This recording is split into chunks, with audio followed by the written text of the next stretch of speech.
Hi, I'm Dr. Rhea Hogseth, founder and director of the Pediatric Dental Team Association. Have you ever had a patient where they came in and that lower anterior is just laid out horizontal, but they won't let anybody touch it, not their parents, not the teacher at school, nobody, and you know it needs to get out of there. So how are you going to do that and make it be as atraumatic as possible? Well, here are some tips that I have been using for over 40 years that make it be the patient actually be partner with the extraction process. So let's talk about a couple of different scenarios. So with that scenario, probably the mom already promised that you weren't going to do anything with that tooth, right? So first let me make sure that you have this caveat in place, which is that whatever you're going to do, the tooth is going to be completely anesthetized, whether you're using topical, whether you're using some nitrogen topical, whether you're using local anesthetic. I am just assuming that you have got this tooth completely anesthetized before you do anything. So, okay, back to the tooth that's hanging out horizontal.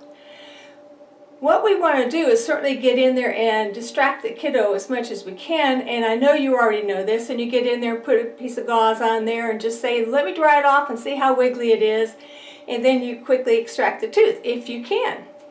Sometimes you need to use a curette to help pop it out. Whatever you're doing, you want to make that as easy as possible. So you're just checking to see how wiggly the tooth is, right? Wink, wink. And you're getting a piece of gauze and you're just going to be kind of twisting a little bit and you're going to twist it out. The key is to put it back in the socket. And if it's got a little piece of root on, it's easy to do because it will go back in. But if it's really just a little piece of tooth, just kind of leave that gauze on top of the tooth in there and have them try it. I say, it's pretty wiggly. Here, grab this piece of gauze and see if you can get it to wiggle out. And then let them pull it out that way. That one's a little bit harder to be sneaky with, but the other ones work really, really well. So the key is you've got to get the parent understanding what you're going to do. So bottom line is you're going to extract the tooth, put it back in the socket, and let the child extract the tooth. What you're doing is just you're telling the patient that you're just going to go in there and check and see how wiggly it is and see if you can make it any wigglier if it needs to be, and then let them extract the tooth. Let them wiggle it and pull the tooth. Now, if you're doing restorative in another part of the mouth, this is really, really simple because you go ahead and put the rubber dam on in whatever quadrant you're working in.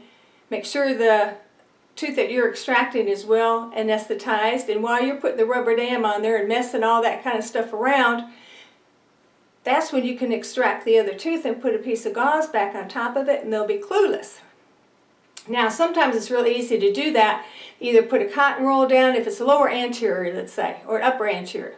Put a cotton roll in the lip to pull it out, and then you're saying that's just going to protect them from the lip from the bite block or the tooth rester that they're going to have in there.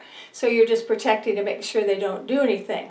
So you can actually pull the rubber dam back while you're doing that and quickly have your assistant have everything ready, your curette, your elevator if you're using it, the forceps, and lickety-split get it done and put the tooth back in. Now, if there's a full root on it, you're going to need to turn the tooth either 90 degrees or all the way 180 so that it doesn't get sucked back down there pretty solid, which has happened to me, so I know that trick.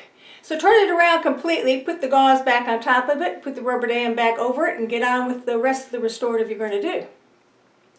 Then as you're taking the rubber dam off, you can start talking to them about, let's check and see how that wiggly tooth is in the front, see how it's doing. And just make sure your assistant knows not to get close to it with the high-speed suction because they'll suck it right out of there. Again, put the gauze back over it and just leave it there and now say, okay, let's check that tooth. You okay with that? And they go, yeah, we're good with that. Or if they say, no, you've got the gauze in there, say, well, let me take that gauze off. And now talk to your assistant about, say, Susie, have you ever seen a tooth this loose, this wiggly, still be in there? And say, my God, John, how have you been able to eat with that tooth so wiggly? What's your favorite thing you like to eat? You know how we like to distract them. So whatever it is, they say it's that, say, oh my goodness, well, you're not going to be able to eat that with this tooth being so wiggly. We need to get that out of there. You want to do it? We let our really good patients do it themselves. So you want to try it? And if you're still getting a no, no, no, no, you can say, because some kids are so skittish, you know, then you can just ask them if they want your assistant to do it or if they want you to do it. But either way, you're going to get that wiggly tooth out. See what they do. Now that works really, really well because you've already extracted the tooth and it's not going to hurt them a bit. And they're always very proud when they go out and let their parent know, or with the parent in the room, say, Mom, I pulled my own tooth and it didn't hurt a bit. So that's why you got to make sure that that parent is clued in ahead of time.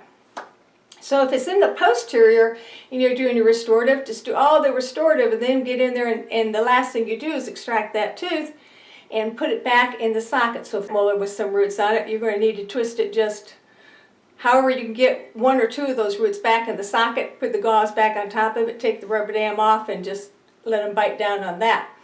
And then same scenario, right? That they are going to pull that tooth and they'll be like, you've got to really preface it with how loose and wiggly it is. It's like, oh my goodness, how did you even eat breakfast on that or lunch, whatever time of the day it is. Now the clue with this is letting the parent know, because I can tell you from my own personal history that a parent was not back in the operatory. This is back, 30, 40 years ago. And I did that, and the parent forgot that we had talked about this, and so they came up afterwards and said, well, what did I pay for? If he pulled out his own tooth, why am I paying you? So make sure that they are really clued into the fact that what you're doing is indeed that you are extracting the tooth, but you're going to put it back in so that the patient, so the child can extract it themselves and alleviate any fear. So this also works if they didn't come in being fearful. You don't want to do an extraction that might be uncomfortable for them and have them remember that. So what you want to do is do the extraction, get on with whatever else you're doing, and then present it to them that they get to pull it, and then when they pull it, of course, it won't bother them a bit. So if they ask you, it's always when you're just wiggling it to see how wiggly it was. Sometimes they can feel that, or distract them, let them know that was you messing with the clamp on the rubber dam. You can use whatever you want to with it. The caveats again are that the tooth is completely anesthetized. Parents been alerted to what you're going to do, that you are indeed extracting the tooth, but you're going to put it back in so that they get to pull it themselves. But make sure the parent does not tell the child what you're going to do. We always ask them that the less they say, the better for us, because we can guide them through the procedure if they don't have a preconceived notion. And last but not least, praise them for being such a great tooth puller that maybe they should even become a dentist. This has been your Practice Pearl, and I'll see you on the next one.